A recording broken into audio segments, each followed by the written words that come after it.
Good morning, good afternoon, and good evening. It is I, your host, Tatiana, aka E Dirty Tati from Pride at the Dragon, and we are here for round six. Round six of the sixth season of GT Champions. So 6 and 6, here we are. GT Champions World Cup, of course, brought to you by Metropolis Detailing Group, RWB Racing, Hypre, that's our graphics, and GTC TV, our commentary arm. The race should be starting any minute now, so I won't take too long, but I will say that we are at Fuji Speedway, the venerable Fuji Speedway at the foot of Fujisan, Mount Fuji, the famous volcano in Japan. And we're in a storied mark. We're at the Toyota Supra GR. The Supra, of course, a long-time mark with Toyota. Went away for a while, but came back a few years ago in the car that you see today, and it continues with the Supra name's reputation of being a sporting front-engine, rear-wheel drive vehicle, and it's been great. Why don't we go ahead and see what we've got going on as far as our grid. Ooh, still not numbered 1 through 15. I'm gonna get on Chris about that. Not really. He knows. He said he was gonna change it, and he didn't, so I guess now I'm just mad. Not really. All right, in pole position, Blue Paladin, a name that we've been seeing at the top of this lobby a lot. He is a pro driver. The S7R Arrow behind him, also a pro. Monkey Man Macho LT, our third pro on the grid. And those are the only 3 pros on the grid. In 4th place, surprisingly, is an AM all the way up in 4th place, Renegade. Then we've got Leo. I didn't realize that 037 is Leo upside down. Thank you for letting me know. ATK Leo. HPR 82 in 6th place this time around. HPR pretty fast driver. J-Rod up in 7th just to start it out. Mobile Legit. I don't know who that is, but they seem to be new to this lobby, for me at least. After that, RWB Green, who I haven't seen in a while here. Hitcho in the lobby as well. Fast Ginger in here. X-Bendit, Venom, Richards, and then Shredder taking up our last position. I'm going to take you to the track now as they're about to get started. Let's get the sound up on the race cars, and we'll wait for those lights to go out.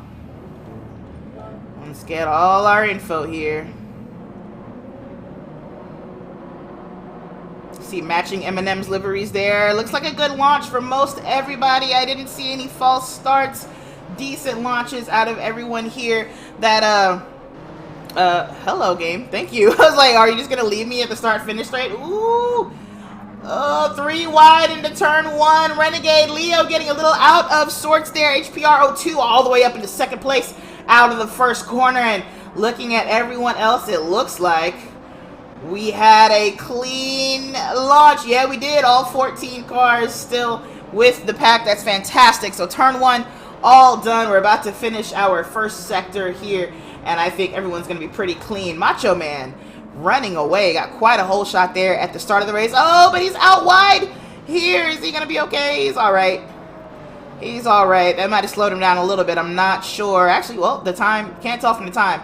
Still running away from HPR, who got an excellent launch as well, up into 2nd place. So shout out to the blue Supras. Leo up into 3rd. Uh-oh. Here's some tires scrubbing there. Some drama. 3 wide for some of these folks as they enter the final sector of this track. This is the most difficult sector of this track to me. Fuji, you look at the map and you're like, oh, this is simple. It's easy track. Looks super chill and calm. It's a lie. It's a lie. Do not trust the map. Fuji is one of the most technical tracks in the world. You know, it's hard to explain how it can be so technical, but it is. I hate it and I love it. And these guys are in for quite a challenge here at the start of our race. So I realized a thing. I'm embarrassed to say that I just realized it. And I think somebody told me, but I had forgot. But like, apparently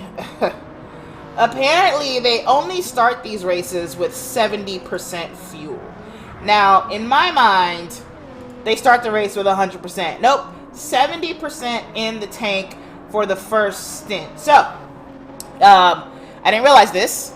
So you have to make 70% of fuel last for around half the race. Now, of course, the stint, the pit window in the middle of the race is what separates the 2 stints in a race. We have a pit window, and therefore that dictates that we have 2 stints. The pit window starts at the 50-minute mark and ends at the 70-minute mark. It's a 2-hour race, so that is exactly at the center. Those are the 20 minutes in the middle of the race. And you have to make it at least those first 50 minutes on this 70% of fuel. If you barely make it, then at least, you know, well, I can fill the tank up a little bit more. If you make it with a whole lot less, then you can, ooh, a little side by side with Hitcho and Bendix there. A little hip check. I'm not sure if that was Bendix's fault or Hitcho's. Hard to see. Oh, no! Who is that? Who is that? That is Venom. Venom spun in one of the final corners, and so Venom's going to fall down to 13th place. Green all the way down in 14th. Something must have happened to him, and I missed that as well. The rest of the pack still kind of together, but we're seeing a lot of separation here between these cars. Now, I do think that fuel will come into play. You can see this very long straight at the back, this very long front straight, rather, at Fuji. It's, I believe, is that straight a mile long? Let me see. Let me see. Fuji Speedway. That's what the internet's for. It can tell us. Straight length. Might as well pull up some info on Fuji anyway. It's one of my favorite tracks. It's got got some pretty interesting history. It's not quite a mile. It is 0.917 miles in length, 1.475 kilometers, but almost 1 mile in freedom units. And yeah, that's quite a long way to run. You are running the car at the top of its revs. It's a lot of fuel. It's a lot of gas. The track flows pretty decently, so you could probably get away with short shifting around most of it. And just kind of trying to maintain momentum. However, that front straight, there's no two ways about it. You are balls to the wall in that front straight. There is no reason to be sitting there like going slow. Now, you still see some people fuel saving, of course. You'll see some people short shifting this thing. It's very fast in a straight line, and that might help them out in the pit stops or towards the end of the race. So we'll see. But yeah, Fuji. Long thing. Long straight. You know what I need is the Fuji Speedway corner names. I've forgotten them. Back of the pack, still fairly together outside of green, of course, but we got 5 together. We got Venom in the back, then Hitcho right in front of him. Ricardus rather, not too far in front of Hitcho, then Bendix right there in front of Ricardus. Then you get a gap to Mobile, 2.5 second gap, and Mobile is kind of in a little group there with Shredda, Fast Ginger, and then Mobile. These 3 right here that you see. We're going backwards through this here grid. J-Rod racing all by himself in 6th place. He's gonna want to find a slipstream somewhere.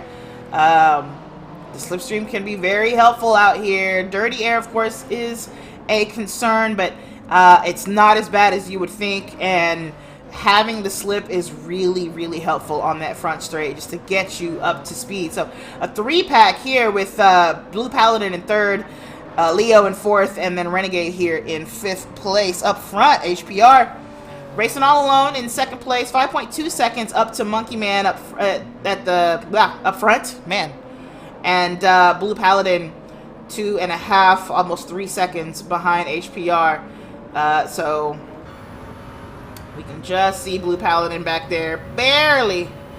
It's a cloudy day, guys. Pretty dark out here. The weather set to cloudy. We should not get rain. It should just be this kind of cloudy, foggy situation for the duration of the race, all 2 hours.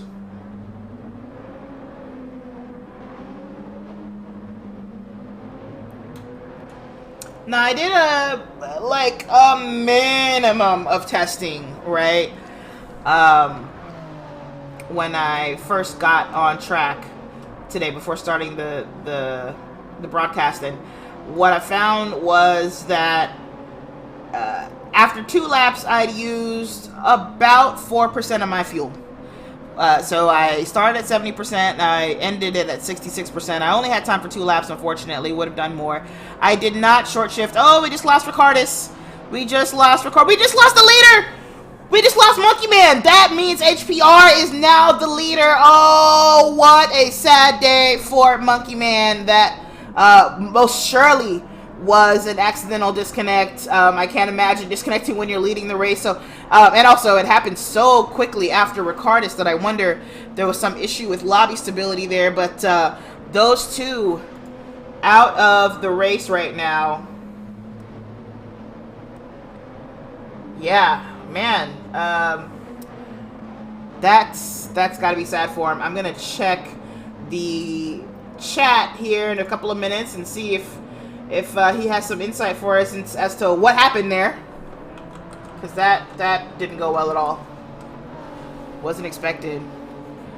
Well, with HPR in the lead, that puts Blue Paladin in 2nd place, and it's got a little bit of company. You got Leo and Renegade just behind him there in 3rd and 4th place. A bit further back is J-Rod, now up into 6th. Of course, everyone's going to move up 1 position since our leader has departed. Our dearly departed leader has left the room. Again, I'm gonna check our chat and see what happened. I'll give him a few minutes. What if it's like a whole internet disconnect, right? You gotta give him a couple minutes to get reconnected and tell us what happened.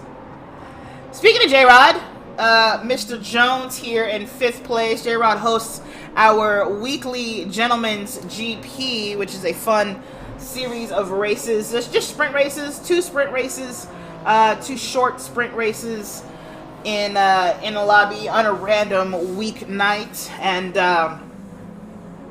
let me see.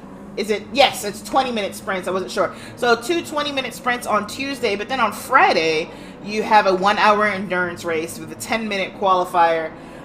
So if the sprint races weren't enough for you, you can do an enduro, or if you don't have the time to commit to an enduro, you can come in on Tuesday and just do the sprint races. They'll be at Tokyo Expressway doing the south counterclockwise layout this time around. And as you can see, we're in some pretty good performance cars here, some nice performance coupes and grand coupes, grand tours, if you will, as well as some real cars with real sporting pedigree, like the Porsche Cayman GT4.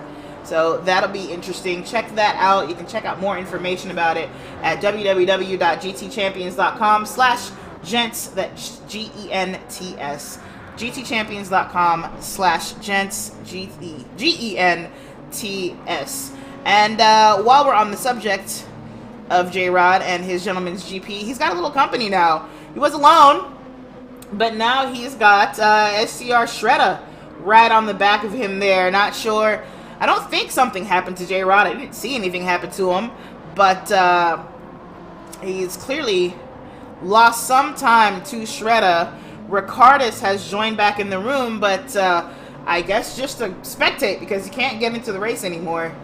There's not an option. Monkey Man has also re-entered the room again.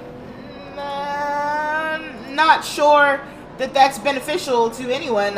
You know, entering and leaving a room does cause a little bit of a lag spike for those racing in it. So we try to limit people going in and out of the lobbies once the race has started.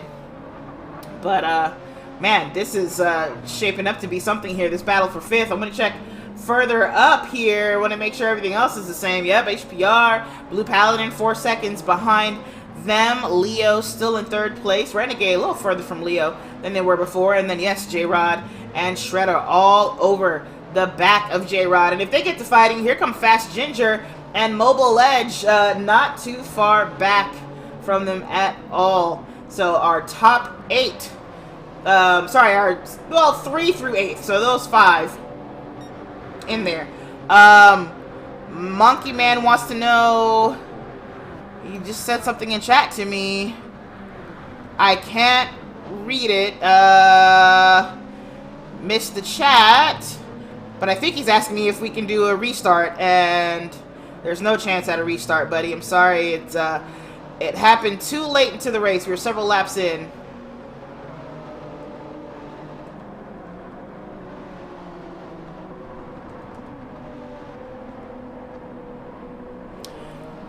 Oh, chance at restart. Too many laps. I just want to fully explain it. It just takes so long to type. Because my keyboard still isn't recognized, is it? Nope, sure ain't. Sure ain't.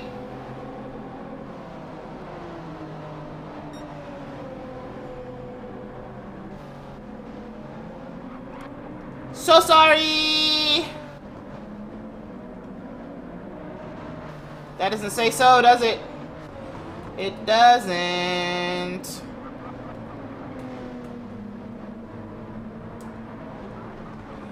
Alright, we good? We good?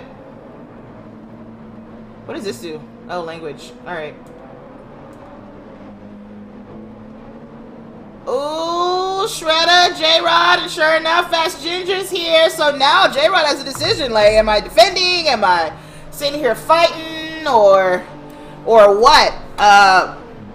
Not sure what he's gonna do. Like, are you gonna let him by? I don't think so. I think he's trying to get Shredder out of his slipstream, and he's going to defend here into turn 1. So yeah, he's not letting him by.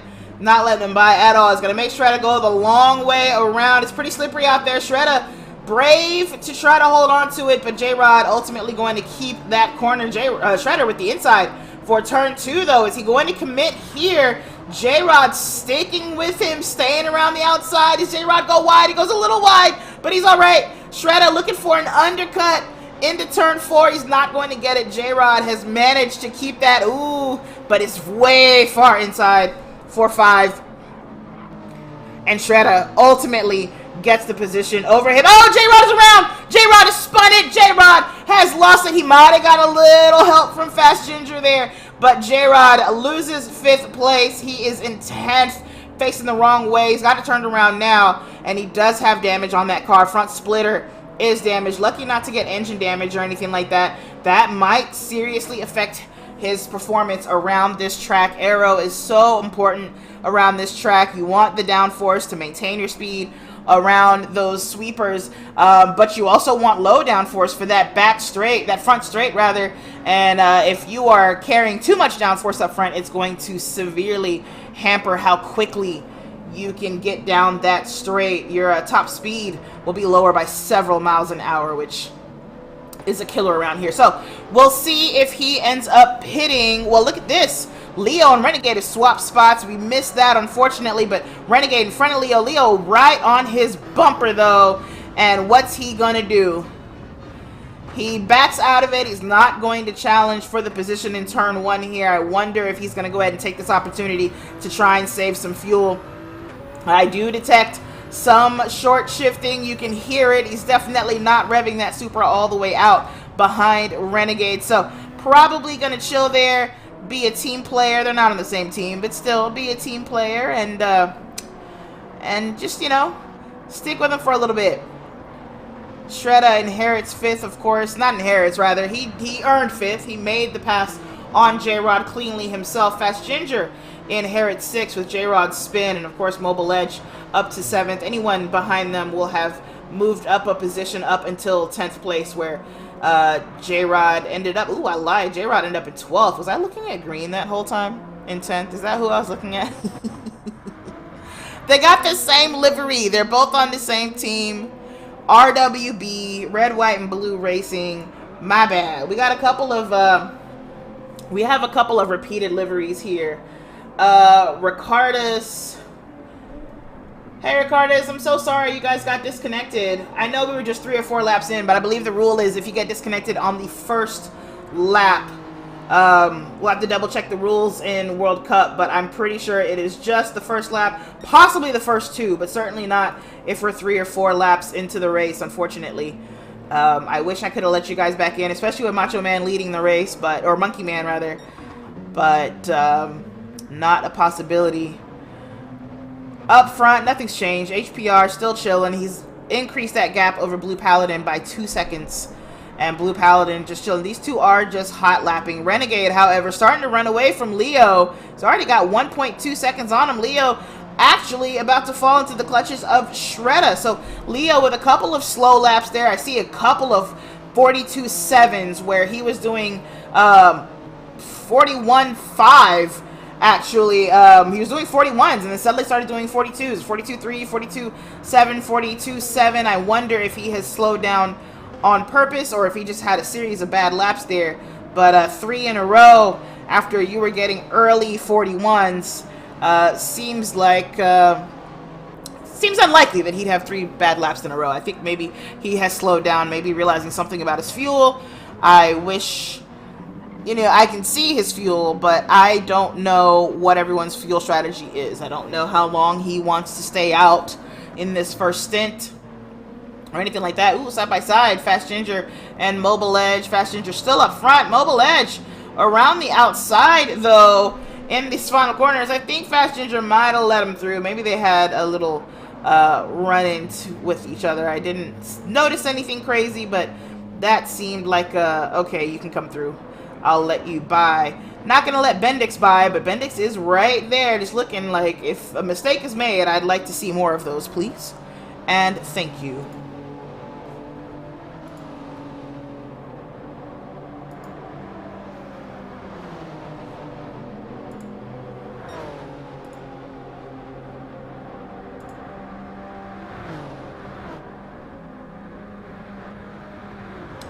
Bendix almost alongside Fast Ginger. Is he? Yep, he is close enough to make a move into turn 1, and he's going to do it. I didn't see Fast Ginger even try to defend that. I wonder if he's, you know, chilling.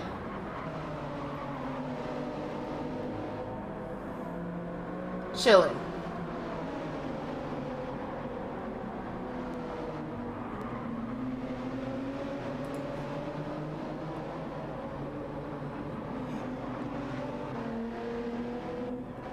Kind of makes sense to me. We're in lap 12 here, 19 and a half minutes into the race. I'm not surprised to see some people assessing their fuel situation and deciding, all right, let me slow it down or whatever. Of course, those early laps, you're just vying for position. You just want to make sure that you get something for yourself and that you're not too slow out of the gate. Of course, you don't want to lose the pack.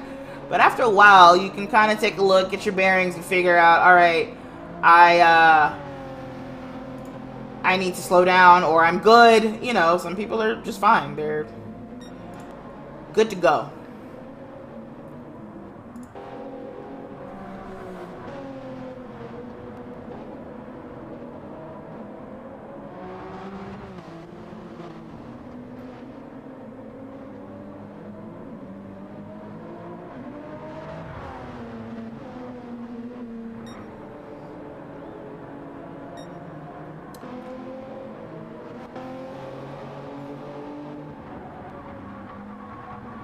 Well, Hitcho, I hadn't noticed how long ago this happened, but Hitcho is down in 11th place. He's had a couple of bad laps, 43, 44s, 45 back in lap 8, where he's just a bit inconsistent with these lap times, at least looking at the last 8 or so laps. Maybe he'll find it. It can be so hard to be consistent around this track if you don't have the practice, of course. You do have to put in the seat time for sure, and that may be something that he's struggling with a bit. Who knows? But practice makes perfect. These are long races. That's all I can say. A 2-hour race, 2 hours lapping around this track, even 1 hour is enough for you to learn it well enough to actually get quicker towards the end of the race. Now, of course, tire wear might play a factor into that, but certainly probably see a bit more consistency out of everyone in those instances.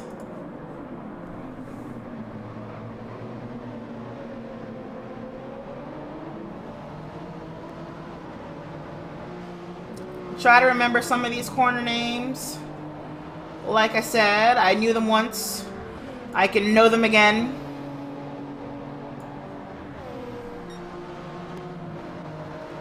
Shredder having a good race. So is Leo. Leo's just been chilling and kind of quiet. Mobile Edge riding on Shredder's coattails, of course. Bendix with that pass over Fast Ginger a little while ago. Ooh, I thought he almost got into the back of him there. Wildly different breaking points for turn 1 there.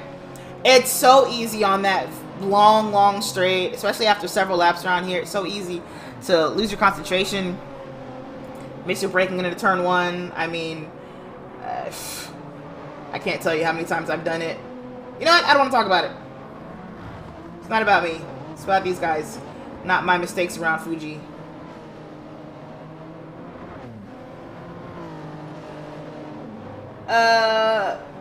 Crazy? What did you ask me? I'm not sure I understand that question. Crazy Celius, will my FL stand Tatsi? Oh, fastest lap. Well, your fastest lap stand.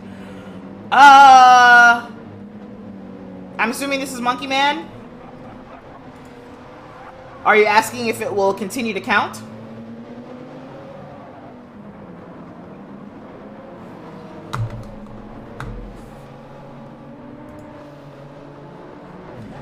I would imagine that it does, if that's what you're asking me. I would imagine that it does count. We'd have to double check the rules. My concern, though, is that it won't stand just because, you know, we're in the first stint. Most people are likely on the racing mediums. And so people are going to switch to that faster tire, those softs. Usually by the second stint, the fastest lap is dethroned by someone on the softs, but if your fastest lap remains the fastest lap, it might count. That might be a question for Venom, though, to double check. Like, hey, do I have to finish a minimum amount of the race for this stuff to count for me?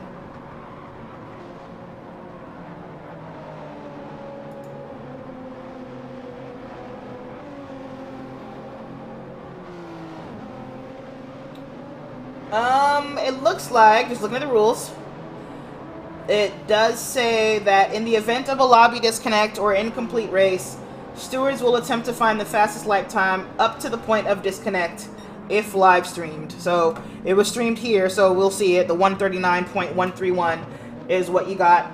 And so that should stand. Just might not be the fastest lap of the race, of course.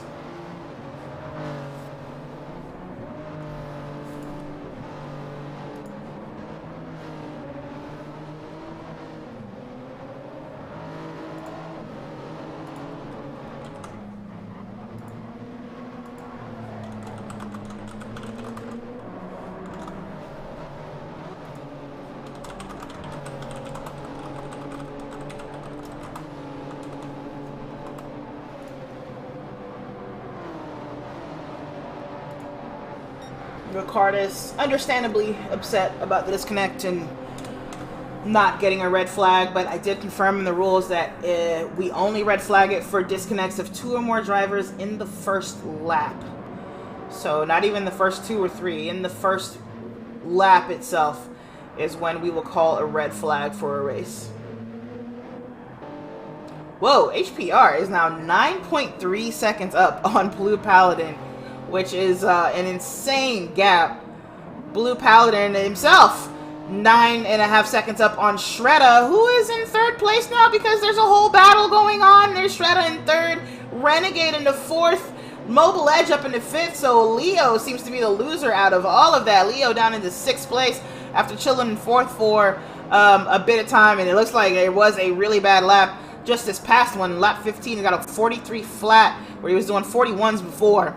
So Leo, with an unfortunate turn of events there, and then Renegade also loses a position in all that, and that brings Shredda up into podium position, at least for now. Renegade not letting him get away with too much as they come into next corner. Renegade gonna go around the outside for that. Gets 4th place right back, and he ends up right behind Shredda. Should get a good slipstream so long as he gets out of this final corner well. And looks like he's managed to do just that. He is tucked up under Shredda's rear wing, and so should have some protection from Mobile Edge behind him.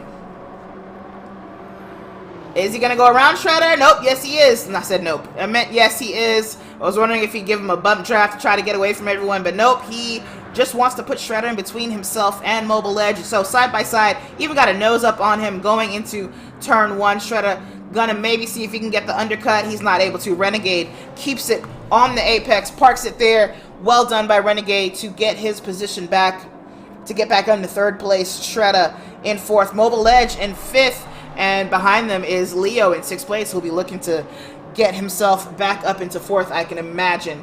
Behind them, of course, Bendix in 7th place, just having this quiet, I'm just gonna follow everyone else race. Fast Ginger still behind him, and then Venom, who we had seen spun in the very first lap, or maybe it was the 2nd lap, and was in 13th place for a while. He's now not deep in the top 10, but he's in the top 10, 9th place, and he's with this pack here, so always has a chance to pick up more positions. Green is in 10th place, racing all alone, literally in no man's land, with 15 seconds one way and 14.5 the other. Hitcho in a similar position, though. J-Rod is only 4 seconds behind them, and then J-Rod still down in last place after that unfortunate spin that we saw, maybe saving some fuel in an attempt to make a jump in the pits. Very easy to do if you can save the gas. If you've been watching all season long, and especially last race, you have seen people make big jumps in the pits. The fueling system refuels at 1 liter per second. which is really slow. And so even coming in 3 liters over your competitor, if you guys need, assuming you guys need the same amount of fuel to finish the race, having 3 liters more in reserve saves you 3 seconds on track. 3 seconds on track is a huge amount. And so if I'm J-Rod, that's my strategy. I don't have a slipstream. There's no real reason to chase just to potentially get 1 position before the pit window opens in 20 minutes here. So let's just save fuel, see if we can make jumps in the pits, or even if we don't make a full jump, like a lot of positions, maybe we get close enough so that we can battle for positions in the second stint. That's how I'd play it, and we'll see if that works out for him when we start seeing people pit. Now, for my own purposes, because I haven't looked, I'm going to see what tires everyone's on.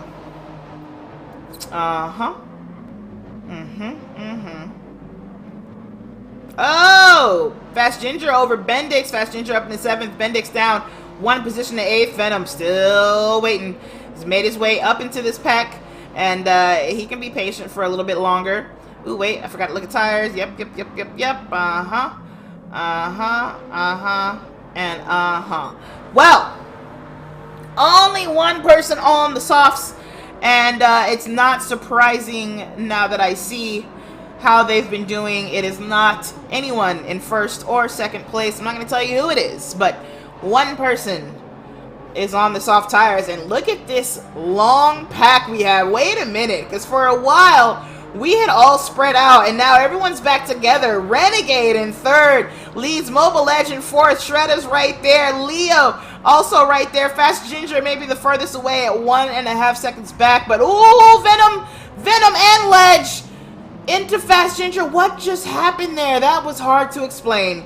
Shredder down to 6th place. Leo back up into 4th. Bendix in 5th. Shredder in 6th. So Bendix makes out like a bandit there from 8th to 5th. Fast Ginger up in the 7th. Venom in 8th. So he gains a position over Mobile Edge there. What? I'm not sure how that started. But what I will say is that nobody has damage. So nobody got hit that hard. I think maybe somebody missed their braking. I heard a little bit of rubbing. But no damage on anyone's car. Fast Ginger all over the back of Shredder now. Maybe he senses.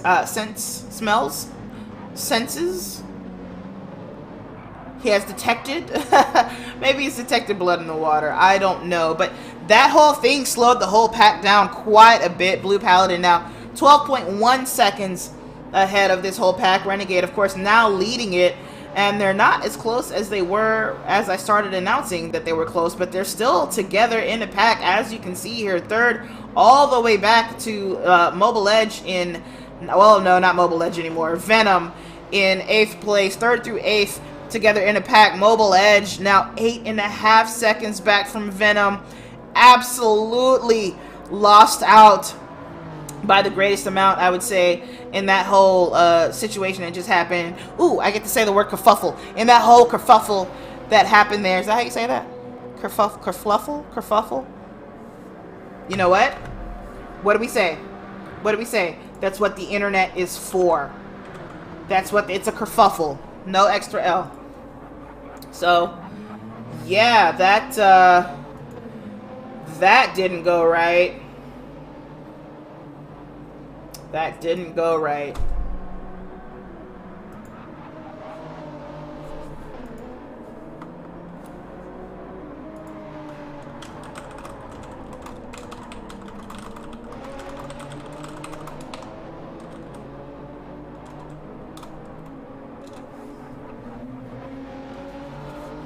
And just sending some more message to our disconnected racers. I hate to see that, man. Like, seriously, it's happened to me. I've been sim racing a long time, and while sim racing and online racing has come a very, very long way, the reality is that sometimes you have hiccups, and that sometimes they're not your fault. At times it's your equipment, right? Like maybe your router had a quick hiccup, or just internet connectivity in your home for some reason went away for a moment, right? It only takes a moment. It doesn't even have to stay off. power flickers or something, and you get disconnected, and that always sucks. But it feels worse, I think, when the glitch was not on you. Like, I think what happened with Ricardus and Macho Man there, they both disconnected at the same time, which to me indicates a server issue, right? Feels like it was Polyphony Digital or Sony's fault. Is Venom trying to put some pressure on Shredder? I can see it. Shredder putting pressure on Fast Ginger in turn 1 here. He's not going to get anything out of it, but I'm sure he wants to put Fast Ginger between himself and Venom, because Venom seems like he's ready to get something going here, and Shredder is seemingly struggling. I wonder if he's having issues with his tires. I can't confirm or deny in this time for y'all what people's tires are doing and how they're doing, but, you know, assumptions can be made. But yeah, getting disconnected due to server issues just makes, you just want to pull up on whatever headquarters is necessary, right? Like, do I pull up on Polyphony Digital, or do I pull up on Sony? Because somebody got to get their head rocked because I got disconnected. The anger, especially if you've practiced, you know, it's one thing to get disconnected from a random lobby or something, but a 2-hour race that you spent the last 2 weeks practicing for, to get disconnected and not, you know, get a chance to finish the race out is tough. Anyway, I'm harping on this, if only because I have so much empathy. It has happened to me, and boy, like, nothing soothes the pain, really, except coming back the next race and killing it. But even then, Bendix, man, just sneaking in there, you know what I'm saying? It's like, just sliding through. You know what? Who else is sneaky like that? Hold on. I know who else is sneaky like that. I can't think of the name right this moment. But I know who else is sneaky like that. Let me see.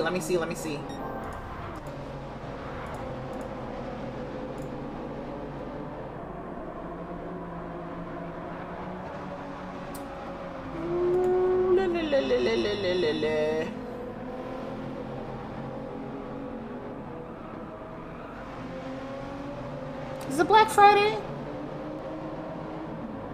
I can't remember, but one of these guys, every time I see him, he's just like sneaking into like a podium position. You know, quiet race, didn't do nothing, just relaxing, boom, podium. I feel like it's Black Friday. I feel like it is.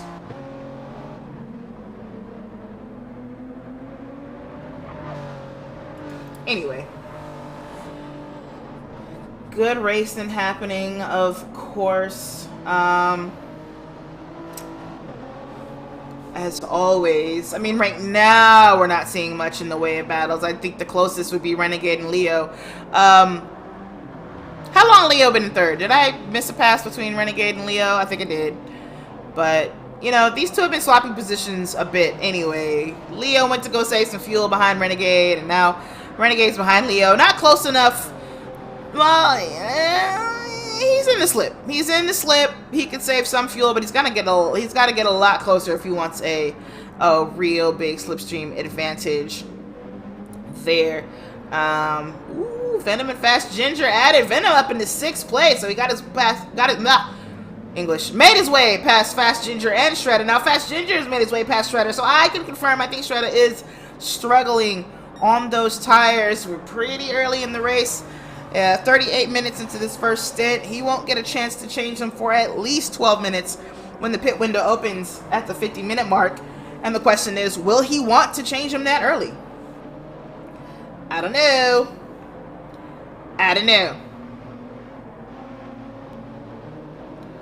Mobile Edge behind them. Not too far now. 4.4 seconds for Mobile Edge. So he's been on his horse, to say the least.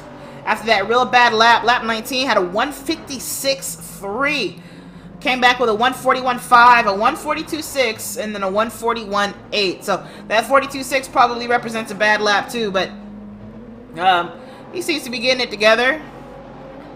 Meanwhile, Shredder and them have been doing 42s or 44 for Shredder on lap 20. That's one of the first times I noticed that he might be having problems. Venom Sorry, Fast Ginger doing 43s. Venom, 42s and 43s and a 40. He's kind of been all over the place too, but I think that's because he's been behind this pack that's been all argy-bargy for the last few laps. Now that he is in front of Fast Ginger, he might get a bit more consistent.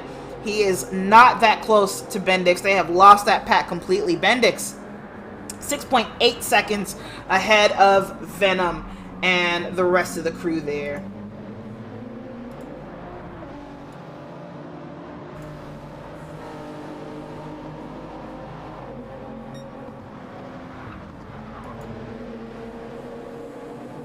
Coming out of turn 2 there into what's called Coca-Cola Corner. Very famous, well actually 100R. This long sweeper right here is more famous than Coca-Cola. Coca-Cola is a fast left-hand turn, and then you have this long, incredibly long sweeper, and sharper than you think. It's so easy to get caught out there. Easy to lose a lot of time out of 100R. And you know what? Why don't we... Who's up front? HPR, HPR coming into the last corner now. So we're going to go on board with HPR, and we're going to go for a lap around Fuji Speedway. Not Mount Fuji, not the mountain. We're on the start-finish right here. You can see the paddocks on the right, the grandstands, huge grandstands on the left there, and he's just crossed the start-finish line to start this new lap, lap 25. He's going to brake hard, just past 150, get into turn 1, a hairpin to start it all off, and then hard, not hard, but all the way on the throttle through turn 2 there, just a kink, a slight dig on the brakes for turn 3. You cut it as much as you dare, come out wide here. That's Coca-Cola Corner. This is 100R, that long sweeper that I talked about. Slow down middle of the corner and stay to the right. Just hug it as much as you can. And now hard on the brakes for the hairpin. Down to second gear. And then you try to come out of it as straight as you can. Had a little bobble on the throttle there, but he's okay. This sweeper here is called 300R. It actually comprises 3 corners, turn 7, 8, and 9 in 300R. Then hard for Dunlop Corner. It is a chicane in this layout. As you can see, there's another layout where it is not chicane. It's just a almost 90-degree turn. Turns 10, 11, and 12 don't have names here, so that's turn 11. That's turn 12. This corner here is Nets Corner. Hard, it's hard to explain it. We might have to go back over it. Turn, and the last corner, Panasonic Corner, also you go out wide and then you get into that apex. Make sure you hit that apex. It's the only way to get the optimal exit out of the corner so that you can maximize your speed in the start-finish straight where we are now. So that is a lap around Fuji Speedway with HPR, currently our race leader in round 6 of the World Cup, season 6 of the World Cup. Ooh, ATK out really, really wide. Oh my goodness, there, and that's gonna lose him a position not only to Renegade but also to Bendix, just out wide coming out of the final corner. I talked about getting a good exit there. He wasn't able to. Bendix not able to beat him out of it either. So Leo in Bendix slipstream. He's trying to clear those tires of debris. You see him weaving back and forth after Bendix. I think he'll be fine. The straight is so long, and he went off before the straight. I think they should be cleaned off by the time he gets to turn 1, but of course, he wants to be sure. You don't want to go straight out of turn 1. Of course, there was a time where you did. There was a time, I believe this happened in the 80s, and I will double check, but I think it was the 80s. It might have been late 70s where they changed turn 1. It was not always a hairpin. Believe it or not, it was actually a banked corner, like NASCAR style. And let me see if we can see it here from this view with J-Rod. You can kind of see how it curves off over there.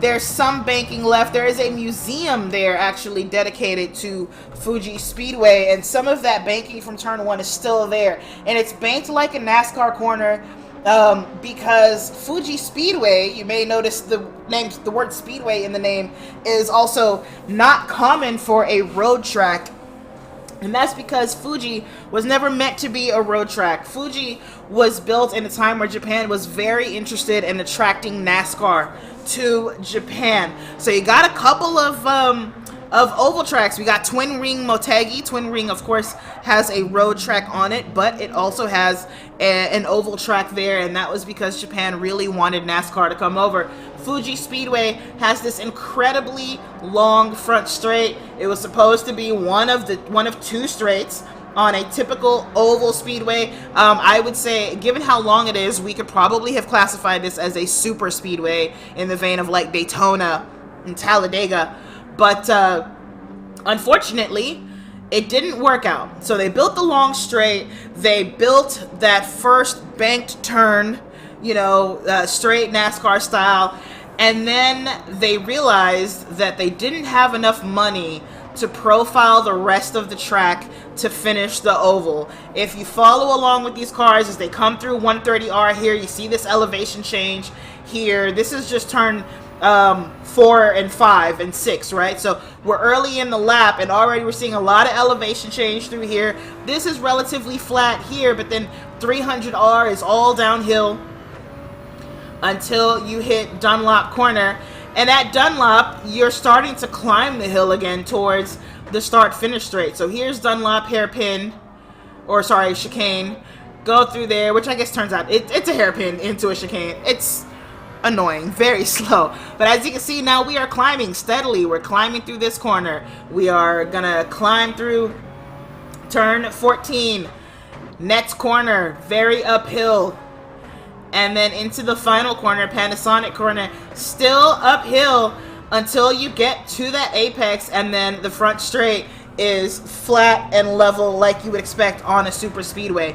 Well, what happened was that I did that to demonstrate just how much grading would have been needed to make the speedway flat. They would have had to bring in a ton of soil to level it all out, because that front straight starts uphill. The rest of the track is down below it elevation wise. So because they were out of money, it was decided, well, we'll just make a track that follows the contours, the natural contours of the land we're on. And so the super speedway plan was abandoned. However, that turn 1 banked corner, it lasted for quite some time. Like I said, I don't think they changed into the late 70s or 80s. But that long banked corner was there. There were different corners before you hit Coca-Cola corner, actually. And so you had some very interesting racing there. You can find footage on YouTube of Fuji, or races at Fuji from before this time. Looks like it was changed in 1974. So I said late 70s, I was wrong, mid 70s. But in 1974 is when they got rid of that banked turn 1 there. What I actually forgot was that the last turn, or the last few turns from Dunlop on, was also banked going back up the hill. It wasn't until 1984 that the Dunlop chicane was added there. But without the Dunlop chicane, it was just a another curved turn into the final corner. What we know as Panasonic now. Look at ATK and Renegade or ATK and Bendix just going at it. Anyway, so just the other end of the speedway, right? The only thing that was missing was that second straight. Instead, you had an infield type track that followed the contours of the land. And eventually, Dunlop corner was added, and then after Dunlop, they cut into that final banked corner even more. And in 2005, in 2005 actually is when they changed it from a banked corner to turns 13, 14, 15, 16 in the final corner there in that last sector. So Fuji Speedway's had a lot of different iterations. You can check out more information about it at racingcircuits.info, and that's where I'm able to see the timeline of the different track changes and the iterations that it has been through. But I've always thought it would be really, really cool to see this track as it was originally intended to be, a super speedway. I do wonder if NASCAR had taken off in Japan, like how would it be different from the NASCAR in America?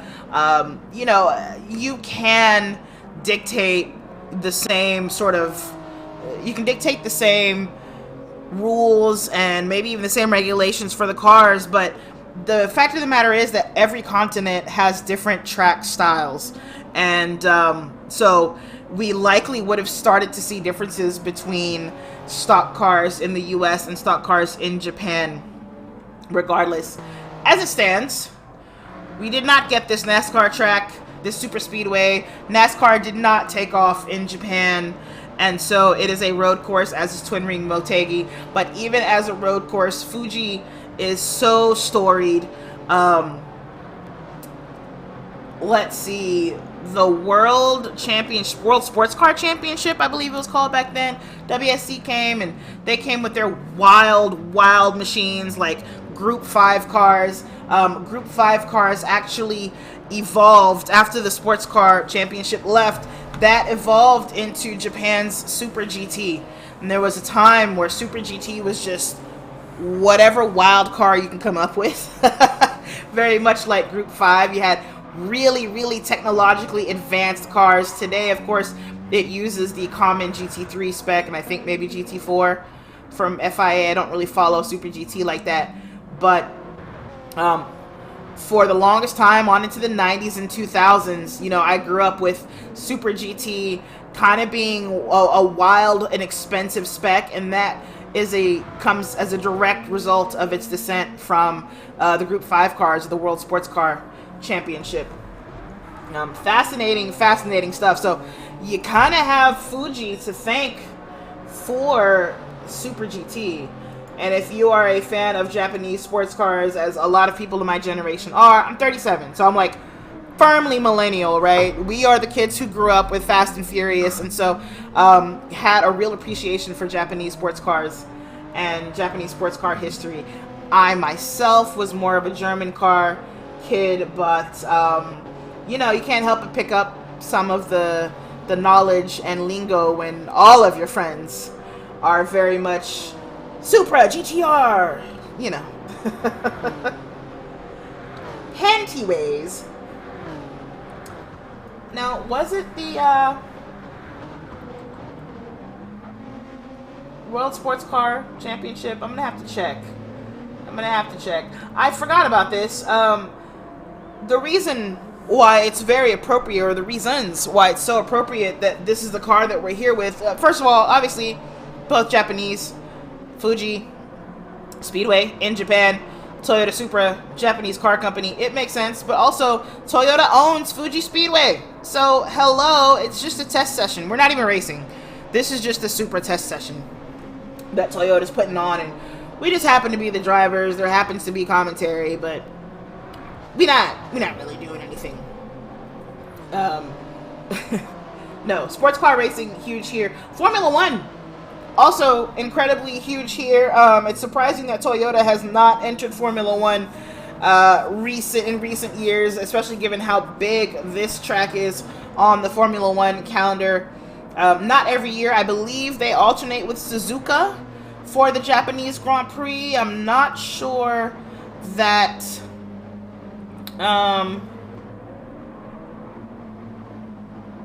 they alternate every other year. And now that I think about it, does Fuji still have Formula One? I'm like, when's the last Formula One race I saw at Fuji? I could be tripping, but of course you have that epic race between Niki Lauda and oh, you know what, ignore me, never mind. I wish I could remember Formula One history, but I can't. But there was an epic race here that happened. It is reenacted in what was the Formula One movie that came out a few years ago? Why is my memory not working today? Oh my gosh, worst commentator ever. I don't know why y'all listen to me. I don't know why y'all watch this. I'm not good at this, clearly. I know nothing and no one. Rush was the Formula One movie. The race I'm talking about was depicted in Rush. It was a very rainy race. Guys, I think this is our closest thing to a battle here, which is Leo and Renegade. And they're not even fighting. They're chilling. Leo probably saving fuel. You know, Renegade's chilling too. The pit window is open. So I'm gonna go ahead and let y'all have that. Let y'all have some pit window time. Pit lane open. It opened about 3 minutes ago, almost 4 minutes ago, and I noticed. But I was talking about Fuji Speedway. It was important. No one is pitted yet that I've noticed. We'll double check, but I wouldn't expect very many people to pit. Maybe the one person who's on the racing softs would have, but man, we are missing. Oh, there he is. Shredder all the way down into 9th place. I was like, did we lose Shredder? No, Shredder's just having really, really slow laps. And Mobile Edge has managed to catch up to him. And is now in 8th place, 3.5 seconds away from Fast Ginger. So not in contention there. But Mobile Edge has been keeping a lot of speed going. Still doing 41s, 42s. Just at a 41.7 in that car. So he's been doing fantastically. Here's Bendix on Fast Ginger. Wait, what happened to Bendix? Bendix. Ooh, a bad lap a couple laps ago with a 44.3. So Bendix now out of, I think he was in 5th for a while there. Fast Ginger into 6th behind him. Venom up into 5th where Bendix was. And I said Fast Ginger behind him. I meant Fast Ginger ahead of him. Venom, man, what an incredible first stint. Going from spinning in the first, or maybe it was the second lap, to now being in the top 5 before the end of the stint. All he's got to do is take it home, pit, get some fuel in that car. Hopefully didn't spend too much of it, you know, getting up to this order. He's a little lower than others, but not doing too bad.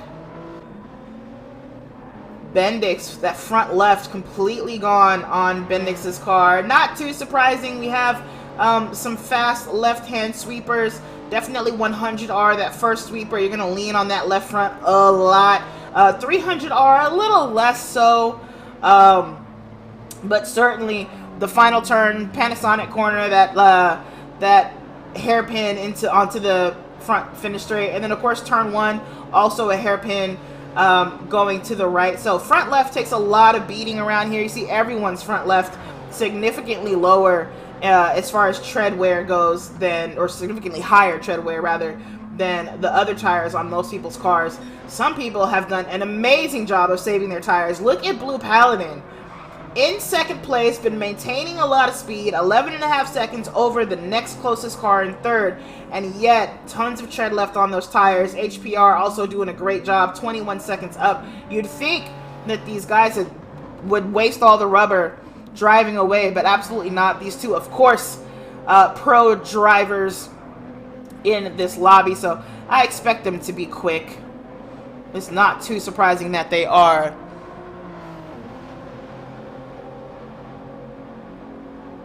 Renegade and Leo still running together. Let's see. Renegade's fuel, Leo's fuel. I don't see any significant difference. I will say Renegade's tires don't look as good as Leo. So if Leo were to get in front of Renegade, he could probably run away. I mean, we're in the pit window now, so he's probably not looking to, but not going to make a jump on fuel for sure. And that's a shame. You know, had lots of opportunities for slipstreaming, so it sucks that it didn't work out or translate into significant fuel savings there. I expect those two will stay out as long as they can on the mediums and then get on the softs, of course, because the softs will get eaten up here. They'll get eaten up out here.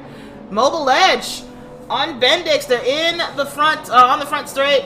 Mobile Edge just edges out ahead of Bendix here into 7th. I think Bendix pitted. Yep, Bendix into the pits. I believe this is our first box of the race. So Bendix very low on fuel. He's going to go ahead and jump in. 7% fuel left in that car. Could have gone several more laps, actually, but those racing mediums not doing so great. Maybe just feeling like, all right, I'm only going to end up losing time here. But we'll see how that affects him towards the end of the stint on those softs, getting on them pretty early in the pit window here. And so we'll have to nurse those tires really well, I think, if he wants to last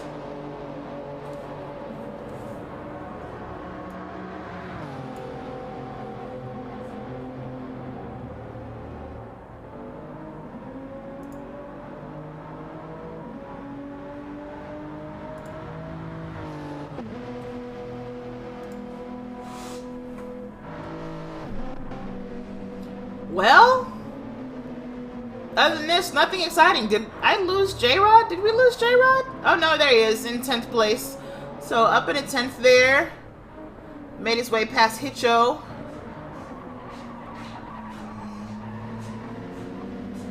And so it's just the Leo and Renegade show.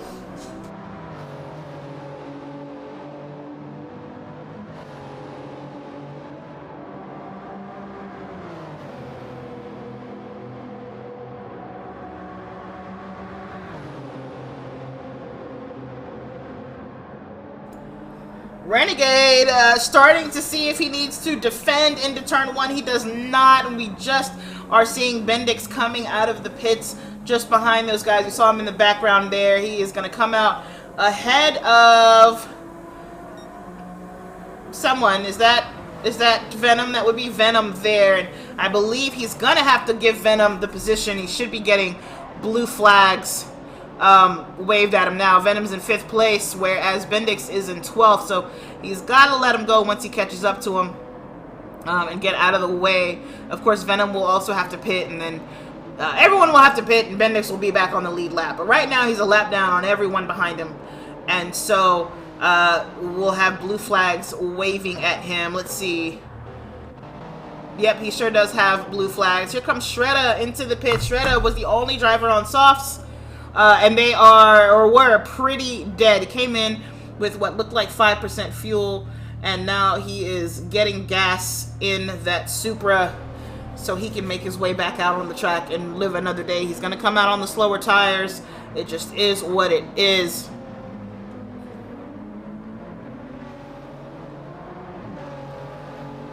Bendix trying to make his way past ATK even here. Of course, he is on fresh tires. He's on the softs. They're fresher than everyone else's. He's got a good exit out of the corner. However, ATK with a good one as well. Bendix had to compromise his, and so ATK top speed isn't going to matter. You know, it's going to be different between these two due to their tires. It's getting out of that corner and braking here for turn 1, which should work out better for Bendix over ATK, but in fact, instead, he actually lets the two of them go. He knows he can't be fighting here, and so he lets ATK live another day and lets Venom get past him as well. He's still getting blue flags for Fast Ginger there behind him, but when Fast Ginger gets closer, he'll let him by, I'm sure. Shredder still in the pits, but he's almost done. There he is. Puts 83% fuel in that car. He comes out on the mediums, and where is he going to come out?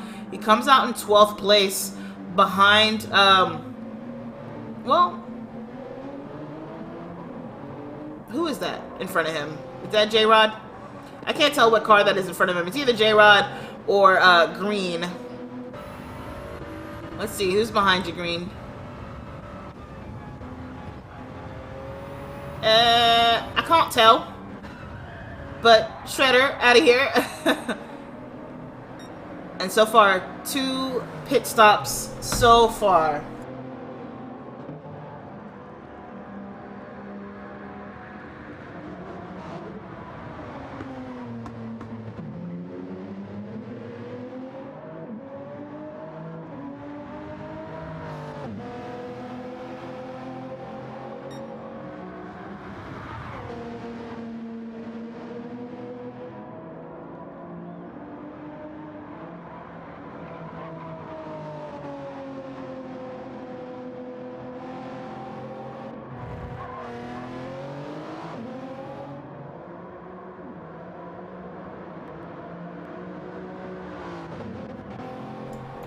Our leader, HPR, a little low on fuel, but I don't think he needs to pit yet. Blue Paladin may be closer to needing to pit. Renegade about as close as Blue Paladin. So is Leo. There's Venom right on the back of Leo. So Renegade and Leo have slowed down enough to let Venom get in there. Everyone here is going to start pitting soon. I don't think Fast Ginger can go another lap, so he'll probably pit. So will Mobile Ledge. Green might. Hicho. Probably. Bendix pitted already. So did Shredder. So we don't have to worry about those two. Oh, why is Shredder back in the pits? He took the right tires. He Took a good amount of fuel. Oh, he's got damage. I see damage. Front splitter damage on that car. He's going to go ahead and jump in and fix it while he can. Oh, whew. That's a tough decision to take. It is very early in the stint, of course, but it's such a long pit lane around here. Man, I can only imagine.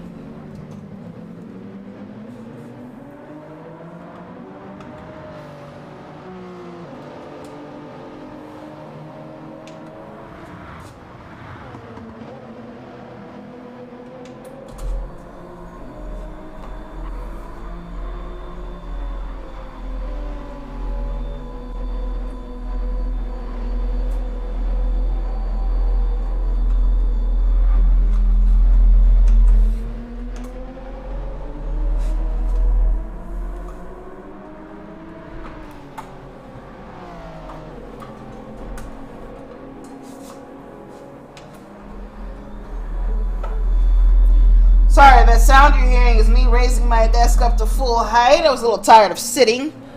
So if you hear it whirring away, that was me. I forgot to mute my sound. More people in the pits now. Mobile Edge came in with 6% fuel. Fast Ginger in Renegade. I forgot to check their fuel percentages because I was looking at my desk and making sure nothing got unplugged while it got raised up. Sorry.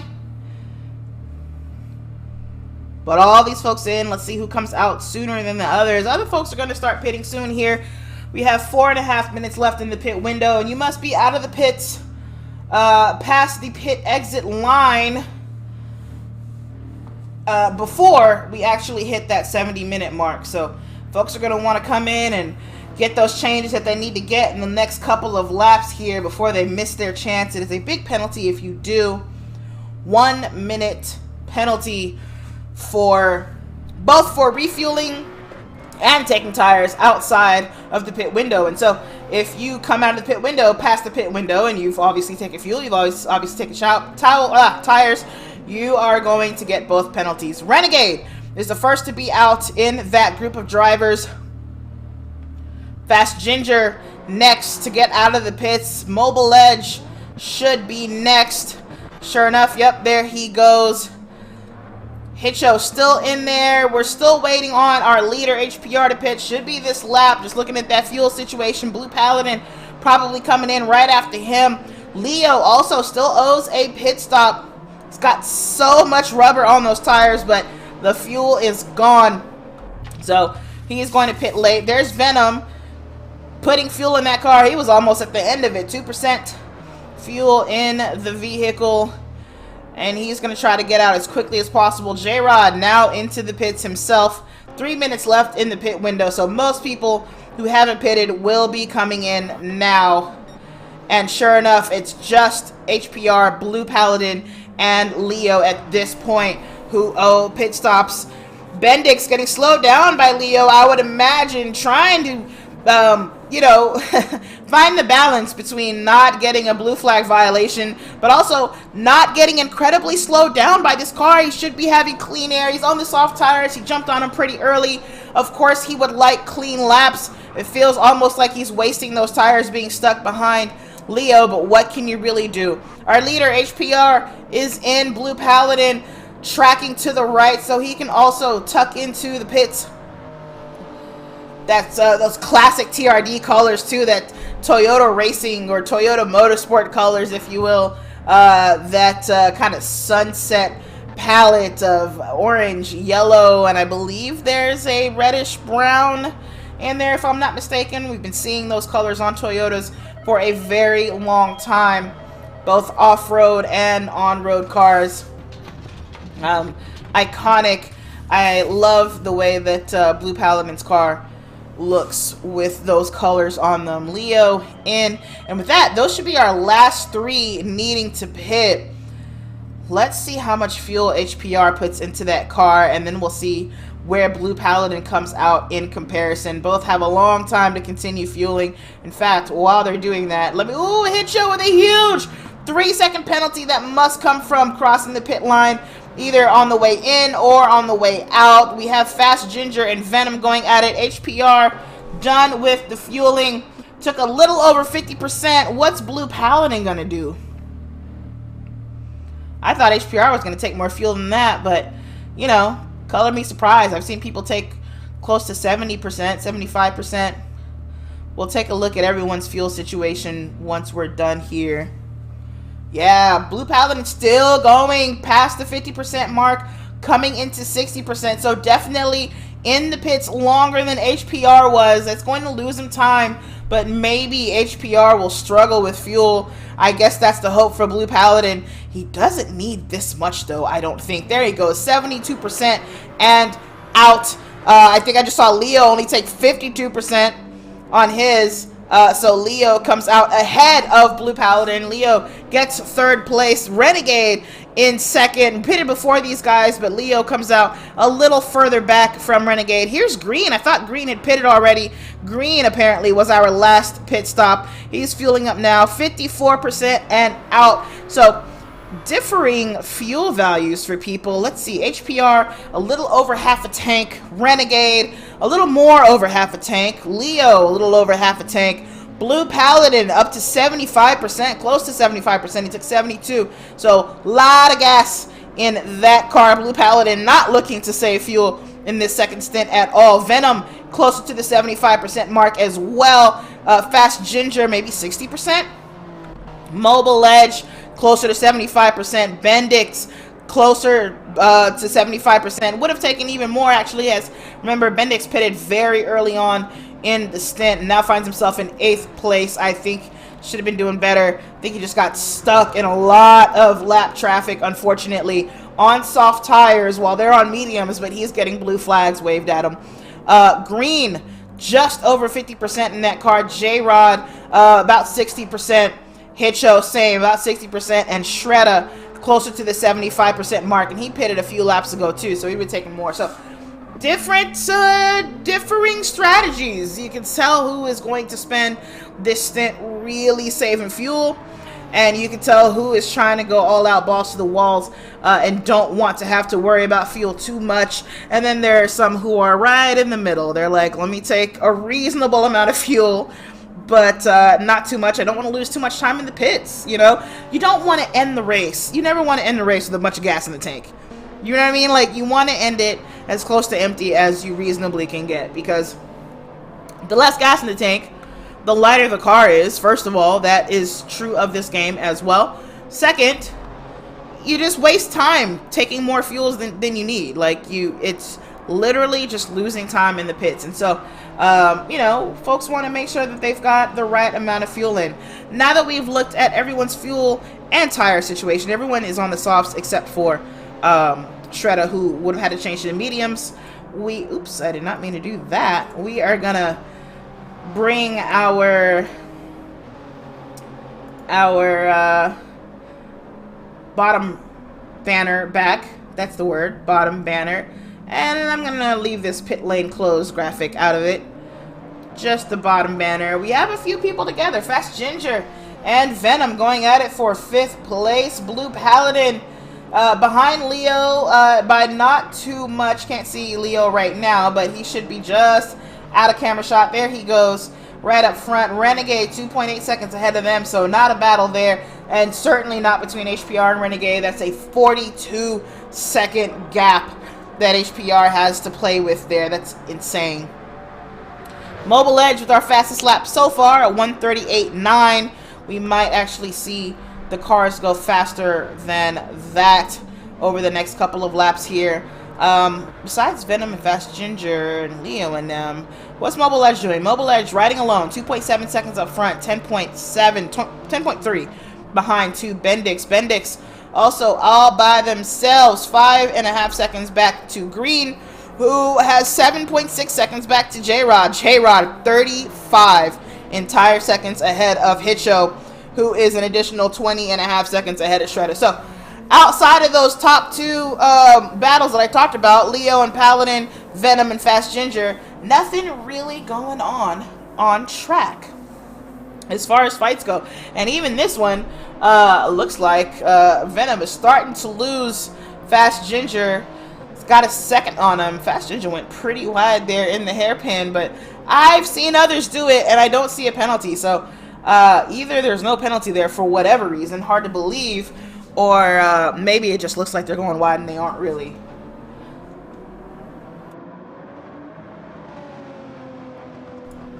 There are some tracks that are similarly glitched like that, like High Speed Ring. I believe turn 1, or maybe it's turn 2. It's glitchy in that it'll look like other cars are wall riding. And you'll even hear the wall riding sound when they do it, when it looks like they're doing it, but they're not actually doing it. It's just a weird glitch. I remember that being a thing, was it last season? I believe. With that happening.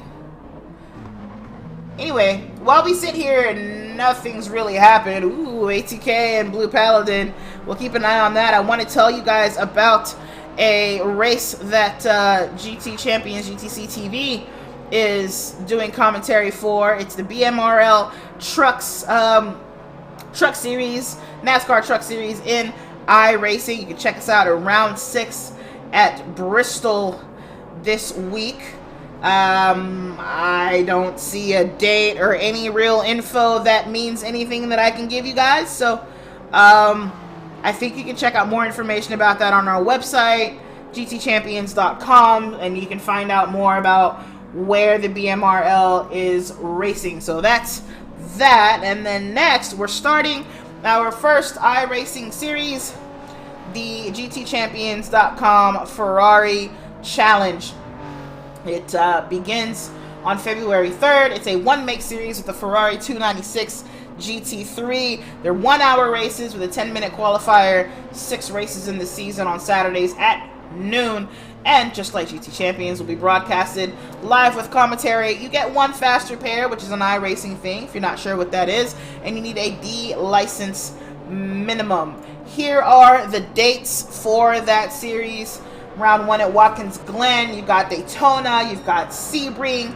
Round 3, round 4 at Road Atlanta. Long Beach is round 5, and round 6 is at Sonoma Raceway. So an all-American track championship there. Seems really exciting. You guys should check it all out. If you need more info on that, of course, and as usual, you can find that at GTChampions.com. Leo goes purple in that sector. Is he purple for the lap? Mobile Edge still owns the fastest lap with a 1:38.905, and Leo still has a lot of this track left to go. That was a purple first sector by about 54 hundredths. But there is more to go. That wasn't even halfway through the track. So he's got a couple other sectors that he's got to string together to get that fastest lap. The tires aren't too worn out on these cars from what I'm seeing, so you should be able to go quicker. And no, Leo's going to lose it. He is down almost 3/10 on the second sector. That's not how you do it. It's not how you get the fastest lap, Leo, but you can try again next time. Blue Paladin still right behind him. And I wonder if Blue Paladin would like to make a pass. I will say that he's got all the gas in the world, so no real reason to sit there and try to save it, but, you know, might not be saving. Might just be having trouble catching up and making a pass, you know? Blue Paladin using all the track available to him there in the last corner, as you should do. You want to maximize that exit, like I said. And what's going on up front here? Is that, oh, that's Renegade about to pass Shredder. Blue flags. Okay, I thought that was another battle there. But also, Renegade being so close. 1.2 seconds from Leo. Hasn't quite run away with this yet. And Leo and Blue Paladin coming up. Ooh, Blue Paladin went on the inside of Leo into turn 1. And now elbows him out of the room, out of the place for third place. And that is a pass for position there, just a few laps past the pit window. We're 1 hour and 18 minutes into this 2-hour race. Still got a lot of racing to go. And I expect to see more passes and more action.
Oh no, I've been muted! How long have I been muted? Oh gosh, probably so long. There were so many good battles and so much good commentary. Why? Oh, did I miss all the passes? I've probably been muted for all the passes. I'm so sorry. So sorry, y'all. I didn't realize. Oh, man. Well, we caught some good stuff. Just don't have words to put to it. Dang! Let's move on. What do we got? Is this blue? Yep, that's blue on Leo. Leo already letting him know I'm a defense. So blue has to go around the outside. Let's watch it from Renegade's point of view. Blue trying to drive around Leo around the outside. He does get ahead of him by just a little bit, but Leo's got the inside for turn one. He brakes fine for it, parks it on the apex. Blue Paladin unable to do anything, and he will slot back into third place there. But he clearly wants to get around Leo, maybe even has pace on Leo. Leo, of course, took way less fuel in the pit stop, and so Leo may be having to save a bit. Blue Paladin, however, did stay ahead of Leo for the majority of the first stint. Actually, the whole of the first stint. He just lost him in the fueling in the pit stop, and started the race ahead of Leo as far as qualifying position. And so Paladin may indeed have the pace over Leo at this track, but being faster than someone and being able to get past someone are two very different things. With that said, if these two don't rein it in, if they keep fighting, Renegade is here, and he wants to take over. I could tell. He'd like third. He would love second place. And he's just staying patient. He's staying near these guys. Ooh, goes out a bit wide in Net's corner. Loses a little bit of time, and that does put him out of the slipstream for these two drivers. Maybe he can catch back up to them, but that was unfortunate luck there. Just a little wide, dipped the tire into the dust, and that puts him a second and a half behind Blue Paladin now. And didn't get as great an exit, from what I could see.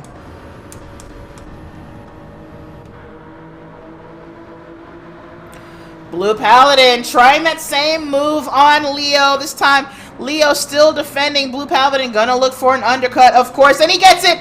Leo went wide. I thought I was seeing him go wide there. That camera angle was weird. He did. Blue Paladin gonna slot in for second place easily there. Leo, nothing he could do there at all. Though, this might work out for Leo. Maybe he wants to save fuel. I don't know. Maybe he let Blue Paladin have the inside, but no, because he defended it, didn't he? He moved to the middle of the track. He was looking to defend the corner. He just didn't brake in time.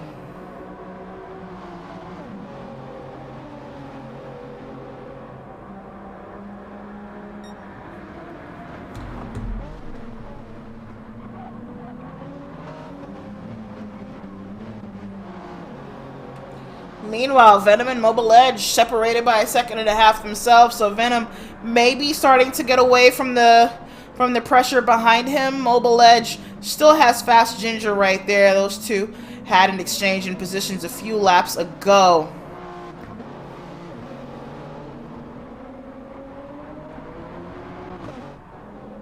There's Fuji-san in the background there. You can see a majestic volcanic mountain. Huge mountain right there in Japan, and the namesake of this track.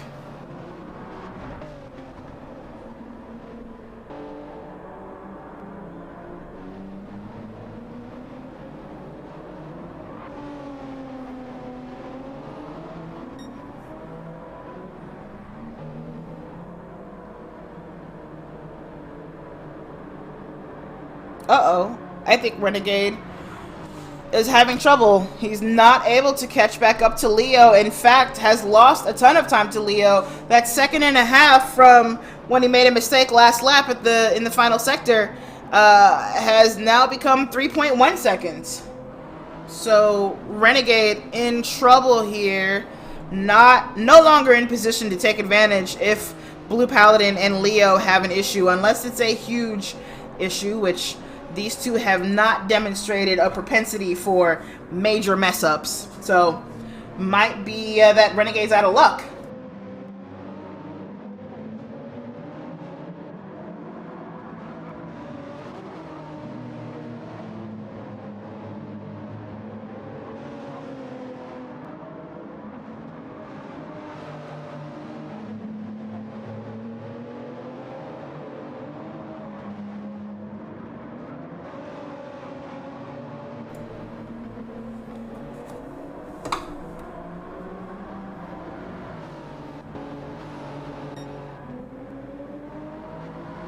HPR still holding strong. That fastest lap still belongs to him, the 138.768. And I can safely say, looking at people's tire wear, that no one is going to beat that at this point. Yes, the cars are lighter due to fuel use, but they're still... the tires are still pretty worn. Now, last we checked, Mobile Edge had kind of fallen off the back of Venom. I remember remarking on it not too long ago. Well, that's done now. Mobile Edge back to within a second of Venom. So, picked up a half second there. I don't know if Venom had a slow lap or Mobile Edge had a really fast lap. Yep, because Venom's still doing 140s. Did a 140.465 on the last lap. 140.273 on the one before that. So that's been his quickest since lap 49, actually. But Mobile Edge going faster. 139s the last 2 laps. And so easy to catch up those several tenths on Venom. Can he convert that into a pass? That's the question, right? It's always the question. Like I said, being faster than someone at a track and getting around that person are 2 very different things.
Well, Venom able to hold Mobile Edge off so far.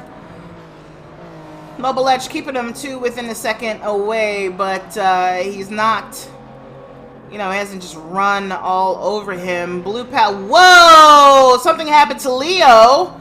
Oh, Leo with a 147 flat in that last lap. That's entire 7 seconds lost. He lost so much he ended up behind Renegade. Renegade, 7.9 seconds behind Blue Paladin. And then Leo, an additional 1 second behind Renegade. I can't believe we missed whatever it was. But bad luck there for Leo. And a lot to have to try to make up in the race. We're an hour and 37 minutes in.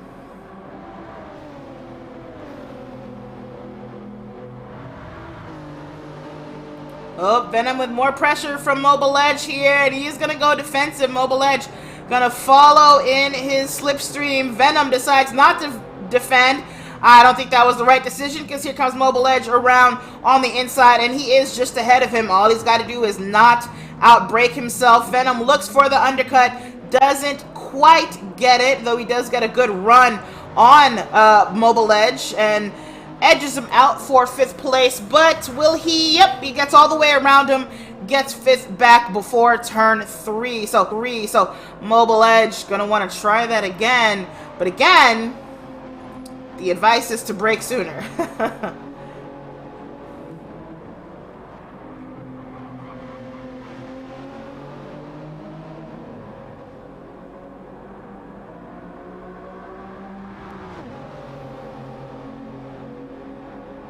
These two are only 6.3 seconds behind Leo. Now, Leo has obviously been racing really well and really quickly. Outside of that shunt 2 laps ago with the 47 flat, he's done a 141.2 in recovery, but he was doing 140s before then, while these two are also doing 140s. So the time may remain steady.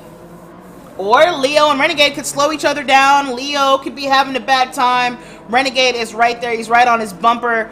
And so, you never know. These two, Venom and Mobile Edge, might catch up to them before the end of this stint and the end of this race. We have 20 minutes of racing left today.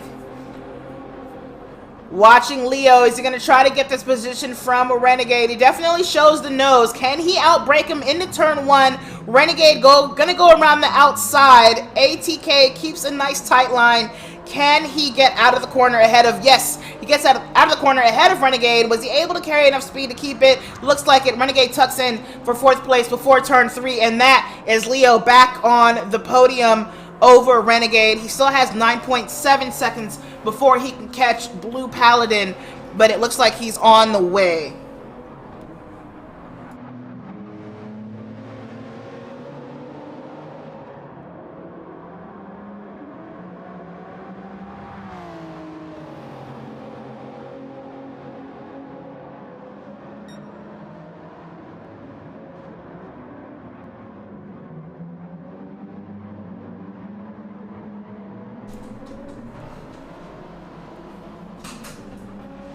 Where's Fast Ginger? Man, Fast Ginger, 5.5 seconds off of Mobile Edge.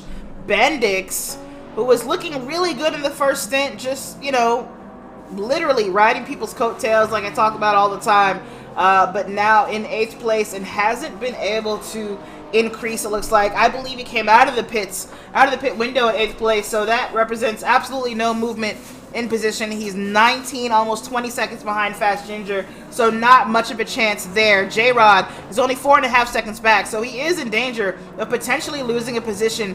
Teammates J-Rod and Green riding together. They have come together now in 9th and 10th place, possibly because J-Rod had a bad lap a couple laps ago. Lap 57, he's got a 141.2. Everything else is a 140. Green has been doing 141, so he certainly doesn't have the pace to have caught up to J-Rod.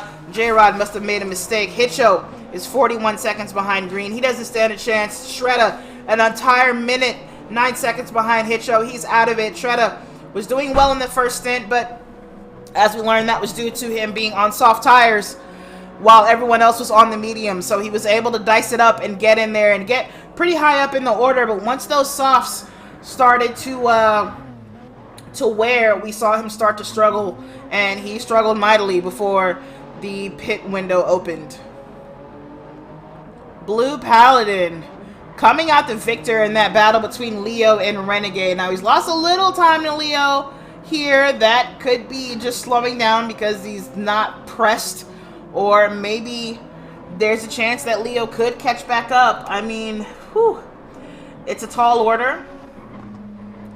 It could be done. He's already 1.3 seconds away from Renegade, so Renegade not able to keep up with him here.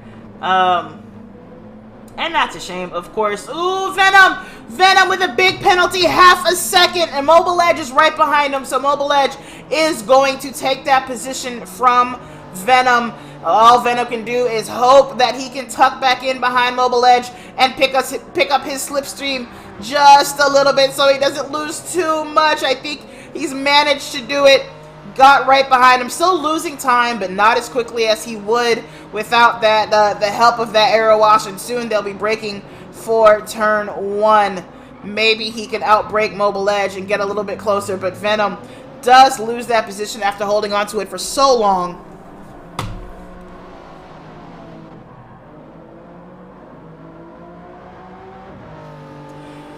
As usual, around this time, around this point in the race, I am hungry.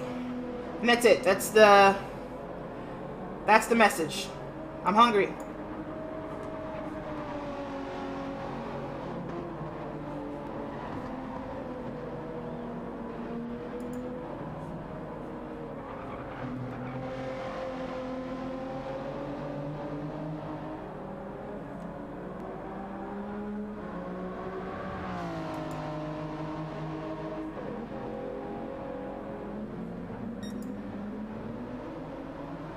I realize our chats are set to subscriber mode only, which feels like not what we want, considering that we don't have a ton of subscribers, and it's not like the chat gets crazy if we would let everyone chat. I think that might be off-putting to new people who may stop by our stream, so well, I guess I'll talk to Chris about that. See if that's something we want to change. Matter of fact, I'll type it now while I remember, and nothing's going on. I'm just gonna... We're here, right? We're here. Ooh, Mobile Edge, 1.4 seconds on Venom, so Venom not having a great time behind him after getting passed for that position there. 15 minutes left. 15.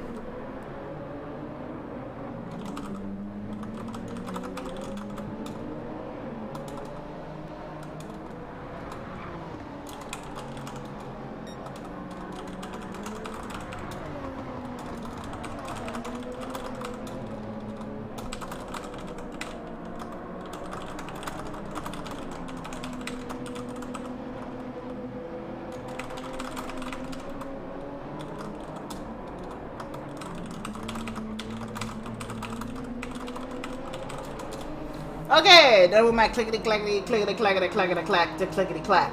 Love that keyboard. Where are we at? I mean, people are starting to separate. People are starting to separate. Oh, yeah. Leo's put 4.6 seconds on Renegade. He was only behind him for a moment. Renegade with no answer whatsoever for him. Mobile Edge, 1.6 seconds on Venom. Looks like that is climbing.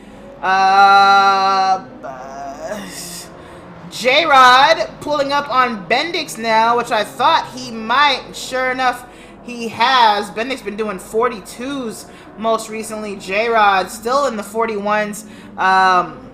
Yeah. And I can see why. I can see why. If you remember, Bendix pitted pretty early on in the first stint to take those soft tires. I think Bendix just isn't that great with his tires. That front left, again, completely worn out on that car, while J-Rod and pretty much everyone around still has plenty of tread left on their tires. And so Bendix is going to struggle in any corner like this. All these right-handers, Bendix is going to be understeering through. He does get a decent exit on J-Rod in comparison to J-Rod, but he will probably be slower in turn one than J-Rod will be. J-Rod probably doesn't have much to worry about here. Bendix will either outbrake himself going wide here, or J-Rod can easily get an over-under, or Bendix will have to brake so early that J-Rod is able to get it anyway. And I was wrong on both counts. Bendix able to hold on to it somehow, but J-Rod's coming. Green is right there as well. And who is that behind Green? Is that... That's not someone for position. I believe that is Renegade. All these people, yep, that's Renegade. They're all getting blue flags for Renegade's car behind. Nope, sorry, that's HPR. I was wondering. I was like, there are two M&M liveried cars. That's HPR, our race leader, coming to lap 9th and 10th place in the lobby. That's how quickly HPR has been going in this race here. And yep, all these guys about 1:39 behind him. So yeah, that's about a lap. Green right behind J-Rod. J-Rod right behind Bendix. Everyone wondering who's going to be the first to pull over for HPR. HPR has the room to be patient, though. Less than 15 minutes left in the race. He's got almost a minute on the next car ahead of him. J-Rod looking to make a pass and nets on Bendix. He's feeling slowed down, isn't able to make it happen. What happens in the final corner here? Can he follow through? I think he's taking two title line. I would have taken that very widely, looking to maximize my exit behind Bendix. And I'm not sure if he has managed to do that. Let's see. Can he get around him? Bendix trying to break the slip. He goes way inside. J-Rod going to go around him here. Can he get this corner? He is not squeezing Bendix enough. I would make Bendix commit to a very inside line there and pop out looking for the over-under myself. J-Rod still manages to get it. Bendix outbraked himself. J-Rod into 8th place, and Green challenging for 9th over Bendix. HPR goes through first, though. They have to let HPR through. It's tough to let the leader through when you're in the middle of a battle. Green with the inside in the 100R. Is he able to make it stick? I think so. Green into 9th place. Bendix from 8th to 10th. In just a couple of corners there, he loses out. Makes sense. That front left is gone. I can't imagine he would be able to carry enough speed to hold Green off in 100R there. Not that long right-hand sweeper.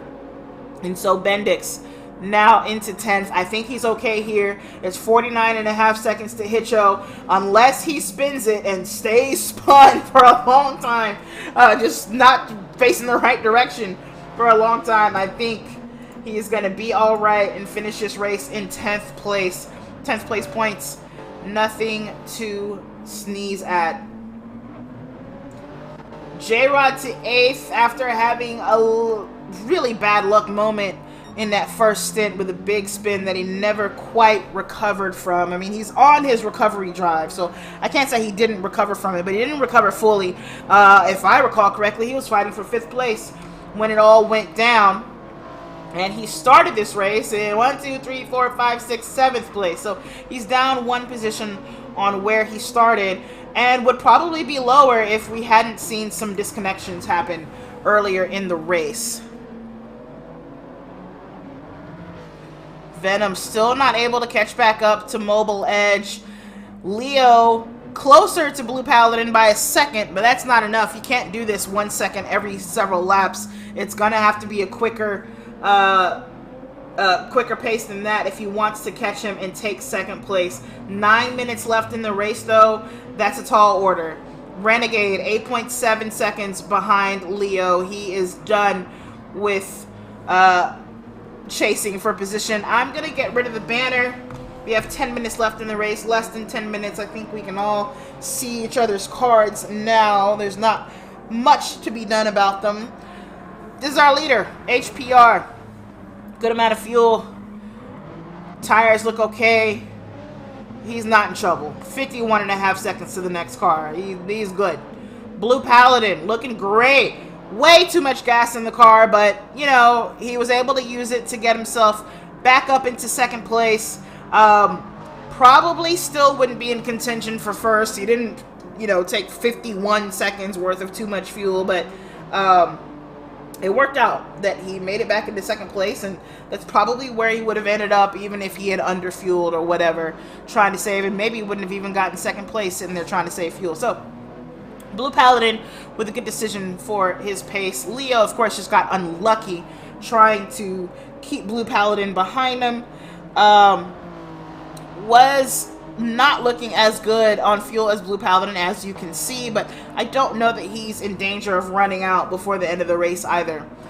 Renegade, front left tire completely gone. He's sitting on a half-second penalty now. That might bring Mobile Edge just that much closer and possibly into contention for taking 4th place away from Renegade. Renegade, good fuel in the car. Again, left front completely done. Mobile Edge in the same situation with the left front. Way more gas in that car, though. Don't know if it matters. Don't know if Renegade is fuel saving or if he needs to fuel save at all. But Mobile Edge right there. And Renegade will take that penalty. They're 1.8 seconds between them now.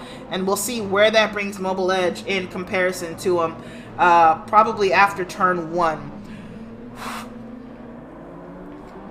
Meanwhile, Venom falling to 6th place after taking a penalty, and Mobile Edge got around him, has not recovered that position.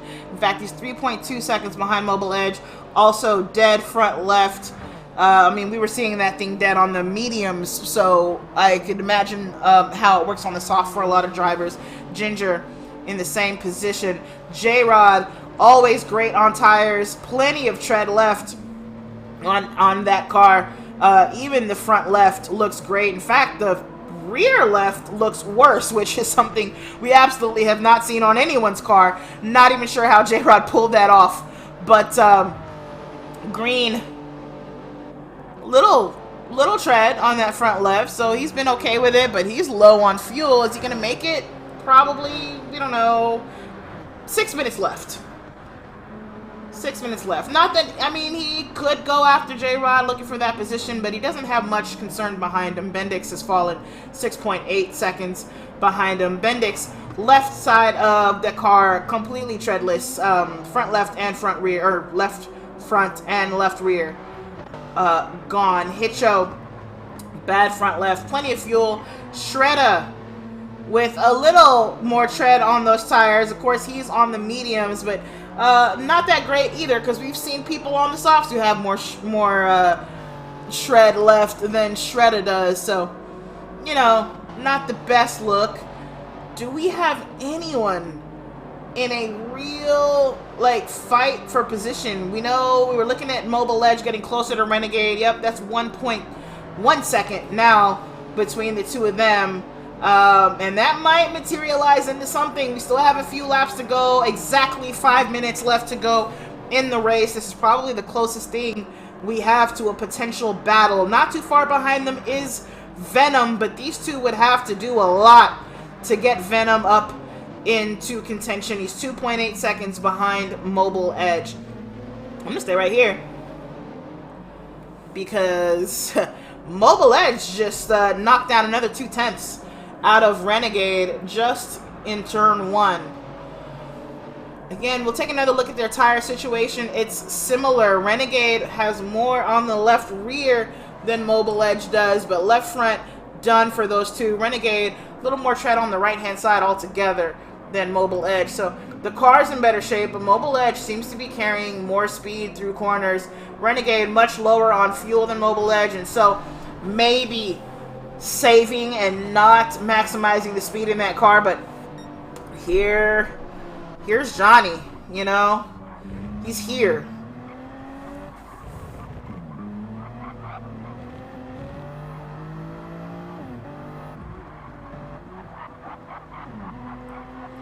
We're a little laggy to Mobile Edge, but that's okay. Wide to start nets and then inside to the apex. Really weird corner. Hard to get it right. So is the last turn here. Mobile Edge doing everything he can to keep speed in that car, using all of the tracks possible. He gets a great exit out of the last corner. So did Renegade. Renegade trying to break the toe. Mobile Edge looking to stay right behind him. Renegade is allowed to make those moves. He can make one move off the racing line and then another one back. I mean, at least those are international racing rules. I don't know that we have an official rule about that in GT Champions, at least in World Cup, but maybe I'm tripping. But Renegade, so far, holding Mobile Edge off. He's going to deny him the slipstream into turn 3. Smart there, because it is just long enough and just fast enough that you can get a good slip. However, Mobile Edge looks a lot better into turn 3 than Renegade, but not great through 100R. Renegade got the inside for the hairpin. Mobile Edge looks for an undercut, but the exit of the hairpin is pretty wide. As long as you point in the right direction, you can pin it. Just go straight out of that corner. But Mobile Edge showing a little more speed than Renegade in these longer sections of the track.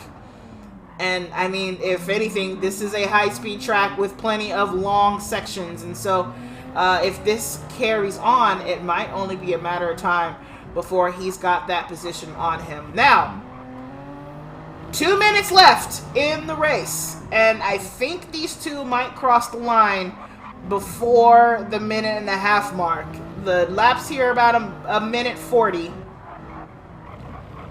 and they would have to go about 20 seconds from here to the finish line, and I don't think it takes that long. So they will go around another 2 laps if I've got my math right.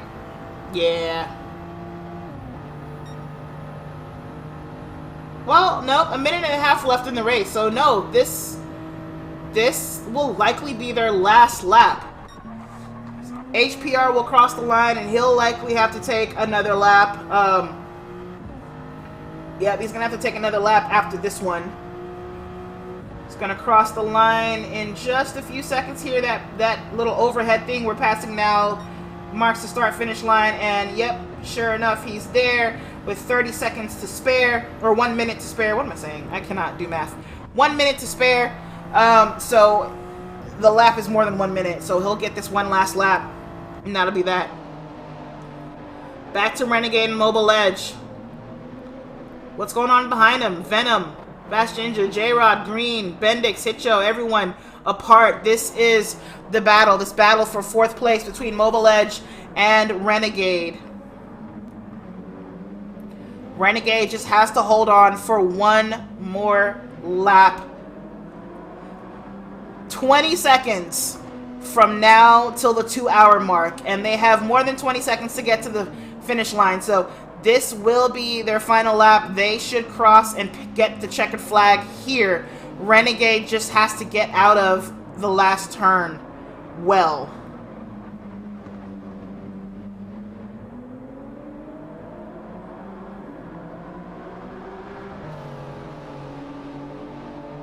Yep, the final lap sign has popped up for these two. Renegade will cross that line and take the checkered flag. There it is waving. That's 4th and 5th place determined. Behind them, 6th place for Venom. Fast Ginger will come up 15 seconds later. We got a while to wait before we see him, but he's coming. And he's about to cross the line now. There it is. 7th place for Fast Ginger. J-Rod are going to cross it. Nope, that's HPR crossing it for the win. Yay, we got our winner. Blue Paladin will be behind him for 2nd place. J-Rod, Green, everyone else. We're going to stick here with Blue Paladin so we can watch him get his podium position, and then we'll go to ATK Leo. Man, HPR crossed the line so far ahead. 55 seconds ahead of Blue Paladin. HPR absolutely ran away with this race. Monkey Man started it out. Monkey Man was running away with it in the very beginning. Unfortunately got disconnected, and HPR inherited 2nd place and has had it ever since. Decidedly had it as well. It's been uncontested. Here comes Blue Paladin on the front straight. Flashing nose lights for the camera, crosses the line and takes the checkered flag. That is ATK behind him. ATK Leo coming in for 3rd. A tough race for Leo, but he does get a podium position. So it's HPR 82, Blue Paladin, and ATK Leo on our podium for the end of this race. What a 2-hour adventure on Fuji-san. That was awesome. Sorry, on Fuji Speedway. Fuji-san is the mountain. But anyway, let's see. Let me go get our podium winners. Get them into the room for an interview.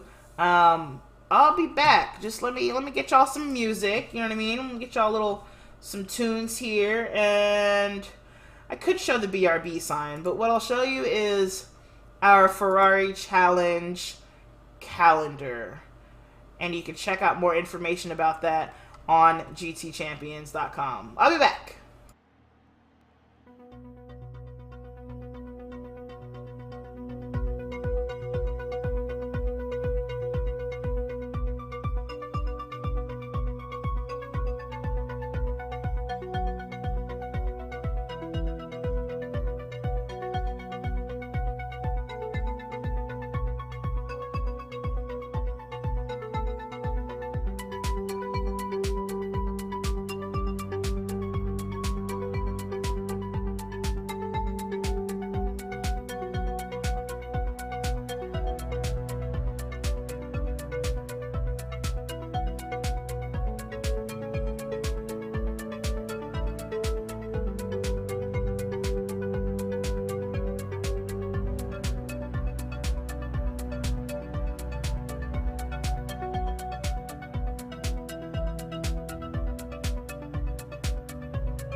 All right, all right. I'm back from where I was gone. I have two of our podium winners here. I've got HPR 82 and Blue Paladin. Can y'all hear me okay? Yeah, I gotcha. Okay. Yeah, clear. Great, great. Thank you both. You both had excellent races. HPR, yours was kind of boring, so I'll talk to Blue Paladin first. Blue, your race was awesome, especially in that second stint battling with Leo. First stint was not too bad either. I think you spent most of it in second place after Monkey Man disconnected, right? Yeah, that's pretty much what happened. The second stint just overfueled way too much at the pit stop and then battled with Leo the whole time, which was great. I think that's some of the best racing we've had, or I've had this season so far. But um, yeah, just try to keep it consistent. Um, and then the pit stop took way too long because I hate saving, so I left it in there a little bit longer than normal. But it ended up working out. Yeah, it did end up working out. I definitely saw the battling with you and Leo. That was some awesome racing. You guys were great. I hated to see him lose out on that, but yeah, I wondered if the fuel issue was gonna be a problem for you. I figured, well, he doesn't have to save, but he definitely fueled for way too long. But it ended up working out, honestly. And even if you had underfueled, I think just HPR's pace was insane. So I don't think you would have gotten any better than what you got anyway. No offense. Yeah, HPR was on rails today. I was not about to catch him, so I'm happy with the result. It wasn't like, nothing much more I could have done, I don't think. So, Agreed. Well, congratulations. That was fantastic. Thank you so much for putting on a yeah, great appreciate it. show. Yeah. Thank you. HPR. I mean, what do you want to say? I don't even know what to ask you. You just hot lapped. Uh, okay, a really good start. So straight jump into the P2 after the T1. So Yes. that's actually is my plan. And then I was following Monkey Man, and I was like, okay, he will disappear. So just put in some good laps, and then I was saw Hall is behind. So I'm with Hall battling in other tournaments. So Yeah. I was something like, oh, he is behind, so he is quite fast. So I just want to pull away, and then all of a sudden Monkey Man is missing. So I was like, oh my god, will we have a restart? I said about 5 or 6 laps after that. Then I was like, just pushing, and then that's it. And I was surprised that today the pace was on rails. Yeah, like how I say, the pace is on rails. I was quite surprised because this Fuji track is not really my favorite track because Really? there is You're a lot so of good here. corners. It have a lot of corners that make me understeer, which is I don't really like it. So Yes, yes. I was like, okay, just drive my best of all the 2 hours. I will just drive my best, and then end up the plan is work lah. You did really well. Got fastest lap as well, from what I recall. You said it was your plan to go to P2 at the end of the race, or in the beginning of the race. Yeah, because Monkey Man is quite fast. It's just about 5 laps, and then he pulling me away about 1.5 second per lap. So I was like, okay, just let him go, and then I was racing my own pace, and then try Yeah. to defend Hall at the behind. It was surprised that Monkey Man suddenly missing.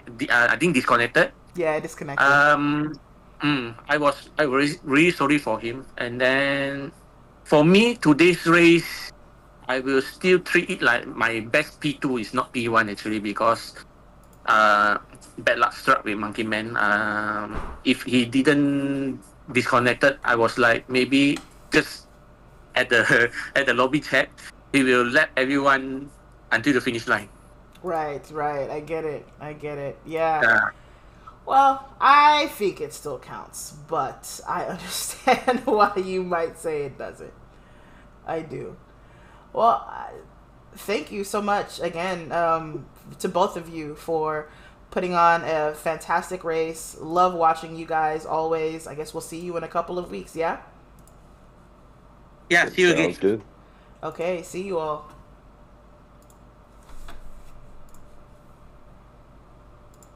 All right, viewers, that is everything. That's our interview with our race leaders, two of them at least, first and second place. Unfortunately, we did not catch up with Leo. That's too bad. But check out our calendar for our next race. It'll be January 27th. We'll be in the Porsche Cayman CS GT4 at Lago Maggiore in on the east loop of that, which is a pretty fun little track there. Don't forget to check out GTCHAMPIONS.com for all of our other races that we got going on during the week. Gentlemen's GP, 2 sprint races on Tuesday, a 1-hour race on Friday night. Go to GTChampions.com to get more information about the BMRL truck racing series and iRacing that we commentate on. And then, of course, we've got our own iRacing series coming up, the Ferrari Challenge. You can learn more about all of those at GTChampions.com. I am Tatiana. I've been your host. Love talking to you guys. Love commentating for you. I'll see you in a couple of weeks. Bye-bye.